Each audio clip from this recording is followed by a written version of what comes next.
Just about 3/4 of the way through the MLB season, there is a group of stars on pace for some truly mind-boggling final numbers.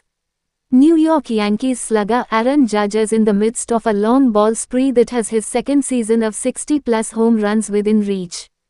Los Angeles Dodgers superstar Shohei Ohtani is on pace for a historic combination of home runs and stolen bases as a designated hitter. And some of the game's brightest emerging stars, including Kansas City's Bobby Witt Jr., Pittsburgh's Paul Skeens and Cincinnati's Elly De La Cruz, are putting up their own incredible numbers.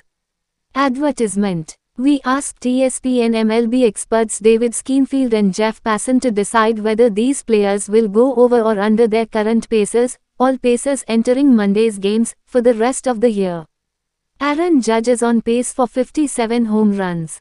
Will he go over, under that total? Passan, over. The only thing at this point that can stop Judge is managers choosing to pitch around him, and even then, when Barry Bonds was getting that sort of treatment, he managed to set the single-season home run record. Judge is the closest thing baseball has had to prime Bonds since his retirement, and even though Judge is prone to occasional slumps, remember when some Yankees fans booed him in April, he is swinging with unshakable confidence. When asked Monday about how to pitch to Judge, Texas Rangers manager Bruce Bochy compared him to Herman Munster trying out for the Dodgers and said pitchers need to approach every pitch like it's a two-strike count. There is no hitter in the world more talented than Judge. Bet against him at your peril.